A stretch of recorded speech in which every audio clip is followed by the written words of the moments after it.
안녕하세요. 저는 올해로 결혼한 지 3년 된 30대 여성입니다.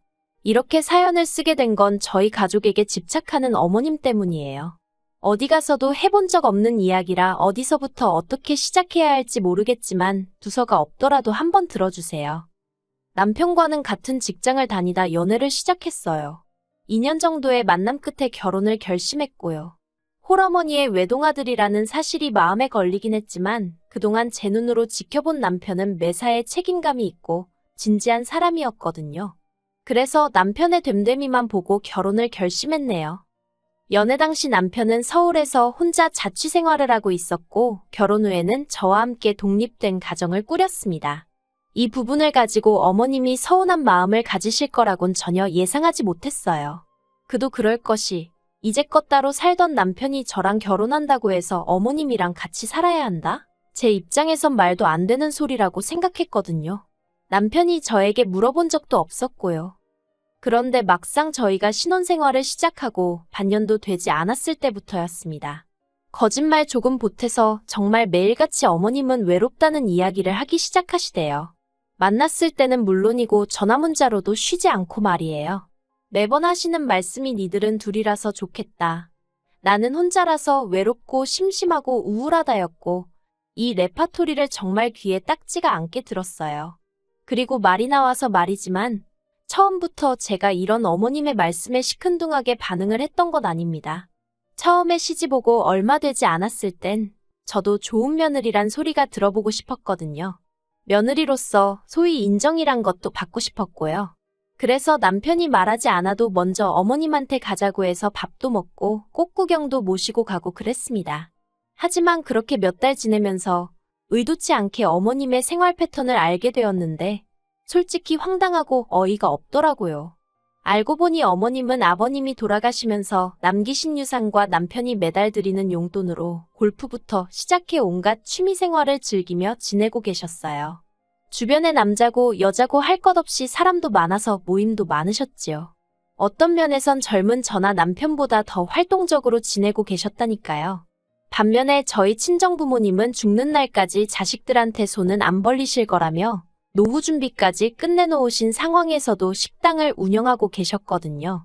그렇다 보니 솔직히 제 입장에선 주말에도 일하시는 친정부모님에 비하면 어머님의 생활은 천국이 따로 없다 싶었고 그래서 날이 갈수록 어머님의 외로워서 죽겠다는 앓는 소리 싫은 소리가 그저 배부른 아이의 투정처럼 들리더라고요.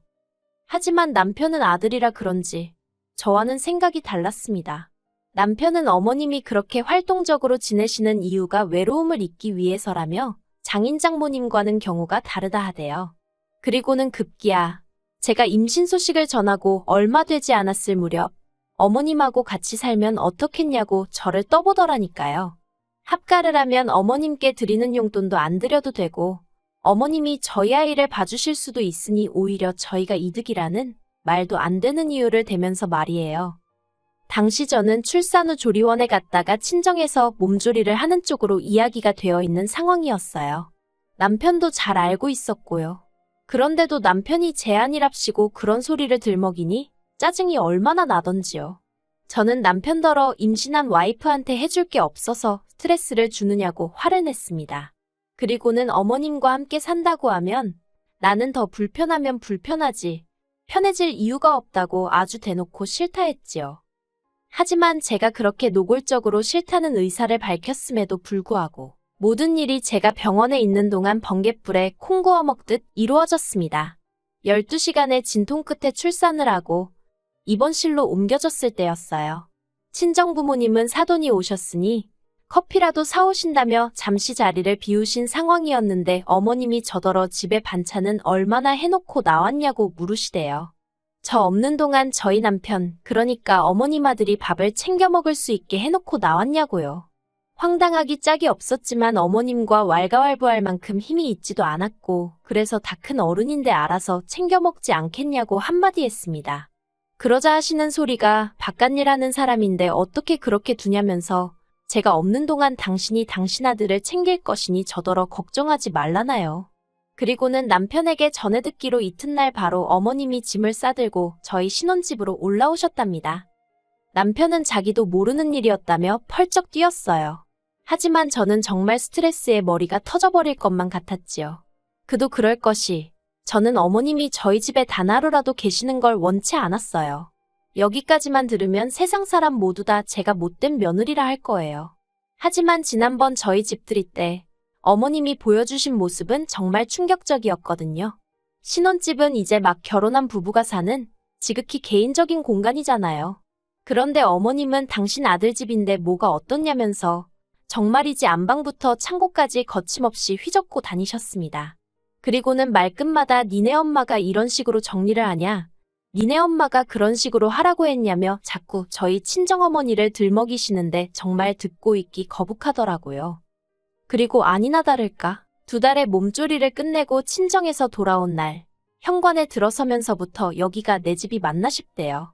거실에 널브러진 어머님 물건들부터 시작해서 그뿐만 아니라 부엌은 물론이고 안방 제 서랍장 속옷들까지 전부 다 어머님 방식대로 정리가 되어 있더라고요.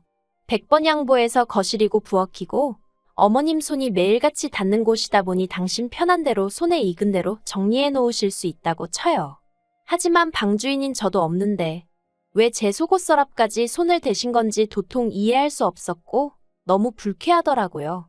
그래서 결국 참다 못한 제가 남편에게 크게 화를 냈습니다. 어머님이 이렇게 다 뒤집어 엎으시는 동안 당신은 몰랐냐고 물었지요. 그러자 남편이 한다는 말이 어머님이 원래 정리정돈에 일가견이 있으시다나요. 그리고는 어머님은 하나라도 더 해주고 도와주고 싶어서 마음을 써주신 건데 제가 너무 색안경을 끼고 보는 것 아니냐면서 되려 저를 이상한 사람으로 몰아가더라고요. 상황은 거기서 끝나지 않았습니다.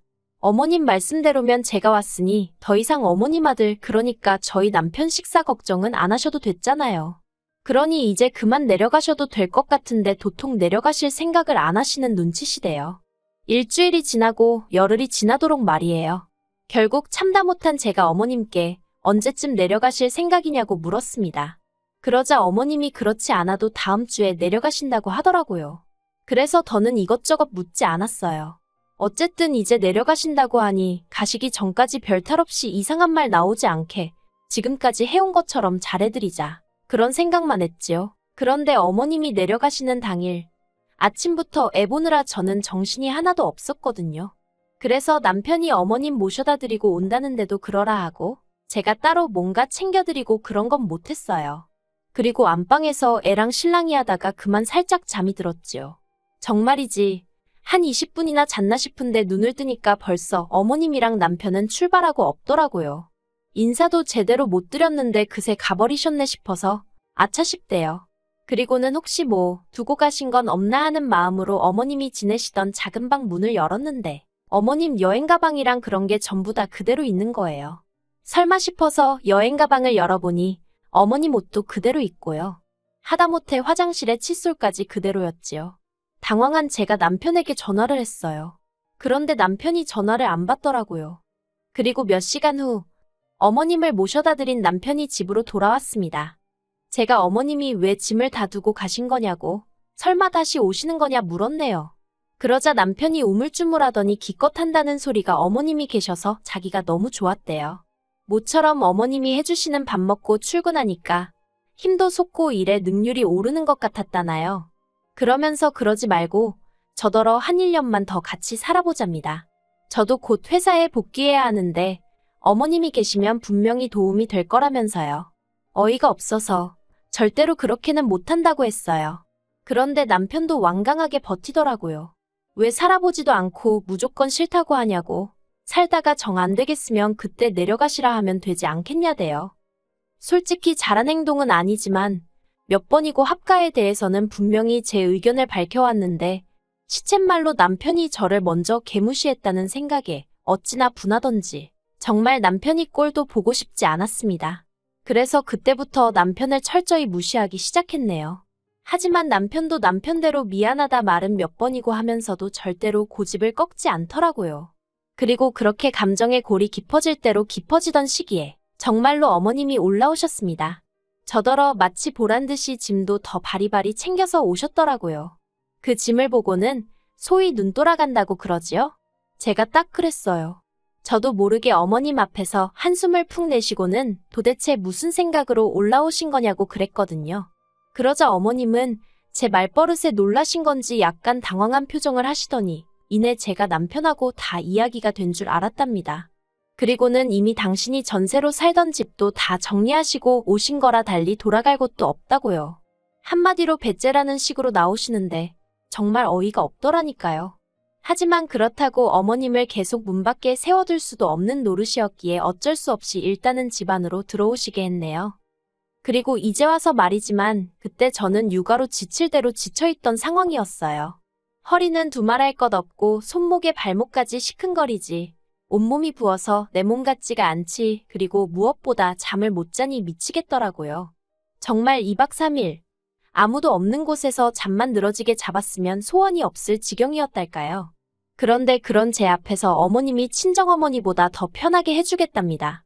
남편도 남편대로 미안하다고 이번 한 번만 져달라고 고집을 부리고요. 그래서 결국 제가 못 이긴 척 넘어가지고 말았어요. 아니, 정확히 말하자면 제가 에라 모르겠단 심정으로 남편 말대로 좋은 쪽으로 생각해보기로 한 거지요. 하지만 모전자전이라고 해야 할지 약속은 어디 개나 줘버린 모양이었습니다. 남편과 제가 둘이 살 때는 남편이 아침을 알아서 챙겨 먹고 출근했어요. 저는 원래 안 먹거든요. 그런데 어머님이 애랑 신랑이 하다 간신히 잠든 저를 깨워서는 잠깐만 당신 좀 도와달라 하시더니 무썰어라 파다듬어라. 아침부터 당신 아들 먹을 국 끓이신다고 그 야단법석을 떠시대요. 한 4일째 되던 날 참다 못한 제가 어머님더러 아침 차려주시는 것까지는 뭐라고 안 하겠지만 저를 깨우지는 마시라 했습니다. 도움이 필요하시면 아침 먹을 사람더러 도우라고 하시라고요. 그뿐만이 아니었습니다. 육아도 도와주니 살림도 도와주니 하고 올라오셨던 어머님은 낮에는 스크린 간다, 노래교실 간다 별의별 핑계로 집을 비우셨어요. 저로서도 어머님이 안 계신 게 차라리 낫긴 했지만 문제는 집안일이었습니다. 남편 아침 차려준다는 핑계로 설거지는 산더미만큼 만들어 놓으셨고 빨래도 매일같이 한 짐. 거기다 화장실도 얼마나 지저분하게 쓰시는지 정말 어머님이 오시고 제 생활만 더 고달퍼졌지요. 그래도 솔직히 제가 회사에 복귀를 하면 어머님도 생활을 달리 하실 줄 알았습니다. 그런데 충격적이게도 제가 회사에 복귀하고 이틀째 되던 날이었어요. 어머님이 아이를 봐주신다 하긴 했지만 처음으로 아이랑 떨어져 있다 보니 불안하고 걱정되고 초조하고 그렇더라고요. 하지만 사람들 눈치도 있고 그래서 점심시간이 돼서야 어머님께 전화를 드렸습니다. 신호음이 한참 울리고 나서야 어머님이 전화를 받으셨습니다. 제가 식사는 하셨는지, 애는 어떤지 이런 거 저런 거를 물어보려 하는데 어머님이 정말 작은 목소리로 애가 자서 그런다며 이따 통화하자 그러시는 거예요. 그리고는 뒤로 쿵쾅하는 소리가 나면서 옆에서 누가 끊으라고 하는데 순간 집이 아닌 것 같다는 생각이 딱 들더라고요. 그냥 육감이라고 해야 할지 느낌이 싸했어요. 그래서 상사가 눈치를 줌에도 불구하고 반차를 쓰고 저도 모르게 냅다 집으로 향했습니다. 심장이 어찌나 빨리 뛰던지 당장이라도 터질 것 같았다니까요. 그렇게 집에 도착해서 저는 황당하고도 어처구니 없는 상황을 보게 되었습니다. 어머님은 온데간데 안 보이시고 저희 친정어머니가 와 계신 게 아니겠어요? 제가 친정어머니더러 왜 엄마가 여기 있냐고 물었습니다. 그러자 친정어머니가 약간 난처한 표정으로 저희 어머님이 친정어머니께 전화를 드려서는 한 4시간만 애를 좀 봐달라고 하더래요. 저한테는 절대로 말하지 말라면서 그러면 고부간의 갈등이 생긴다나 어쩐다나. 그리고는 갈등 생기면 솔직히 며느리 입장에서 편하겠냐고. 이건 뭐 완전히 협박을 하셨더라고요. 친정어머니 입장에선 제가 직장도 다녀야 되는 상황에서 어머님 미움 사면 좋을 게 없다 싶어가지고 어쩔 수 없이 와서 애를 봐주고 계셨던 거고요. 친정어머니가 절대로 시어머니한테 내색하지 말라면서 전후 사정을 말씀해 주시는데 솔직히 정말 어른이고 뭐고 속에서 천불나고 입에서 욕나가게 생긴 판이었습니다. 그렇게 친정어머니를 가게로 돌려보내고 이 상황을 어떻게 할지 생각에 빠졌습니다. 그리고 얼마 후 현관문 열리는 소리와 함께 어머님이 들어오셨지요. 어머님이 저를 보더니 정말 깜짝 놀라시면서 벌써 왔냐며 말을 얼버무리시는 거예요. 어디 다녀오셨냐니까. 잠깐 집 앞에 볼 일이 있어서 나갔다 왔다며 눈으로는 저희 친정어머니를 찾는 것 같은데 안 보이니까 저한테 묻지는 못하고 한마디로 상황 파악을 하려고 그런 건지 눈알이 정신없이 굴러가더라고요. 제가 친정어머니는 가게로 돌아가셨다고 말하자 어머님이 허둥지둥하셨고 저는 미리 챙겨둔 어머님의 짐 가방을 현관으로 내놓으며 나가시라 했습니다. 구구절절 말하기도 싫었고 애도 있는데 어머님이랑 큰 소리도 내기 싫었거든요. 그래서 그냥 나가시라 했어요. 근처 호텔로 가시던지 고향으로 내려가시던지 그건 저도 모르겠고 일단 이 집에는 더는 못 계신다고요. 그러자 어머님이 저더러 오해가 있다면서 사정을 하시는데 그렇게 현관에서 실랑이가 벌어졌을 때 마침 퇴근한 남편이 모습을 보였습니다. 저는 남편을 붙들고 오늘 있었던 일을 이야기했고요. 그러자 남편이 저더러 그래도 그렇지 어머님을 내쫓을 수가 있냐면서 다음엔 그러시면 안 돼요 어머니 그렇게 딱 한마디 하더라고요. 그리고 어머님은 남편이 당신 편을 들어준다 싶어선가 금세 기가 살아서는 안 그럴 거라며 저더러 너 정말 무섭다 그러시는 겁니다. 황당하고 어이없고 그래서 제가 제 짐을 챙겼어요. 그리고는 어머님 저희 집에 육아랑 살림 도와주러 오셨다고 했으니 애는 두고 간다며 저 혼자 친정으로 향했어요. 남편도 아이한테는 껌뻑 죽는 편이라서 애랑 떨어지는 게 마음은 아팠지만 제 나름대로 초강수를 둔 거예요. 그리고 정말 일주일이나 지났을까요? 자초지종을 다 알게 되신 친정부모님도 그런 경우 없는 집구석이 있냐면서 애 주고 이혼해버리라 하시는 때였습니다. 그런데 남편이 저희 친정으로 찾아왔어요. 한마디로 자기가 다 잘못했다.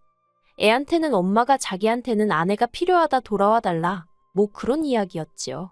어머님도 내려가시게 하겠다고요.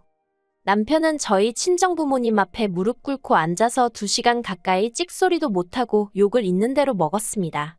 남편은 죄송하다고 몇 번이고 머리를 조아릴 뿐이었어요. 그래서 마지막 기회를 준다 생각하고 결국 제가 집으로 돌아갔습니다. 집에 도착하니 어머님은 울며 짜며 짐을 싸고 계셨는데 남편은 그런 어머님께 눈길도 주지 않았어요. 그리고 나중에서야 알게 된 게 남편이 출근한 사이에 어머님이 집에 남자를 들이셨던 모양입니다.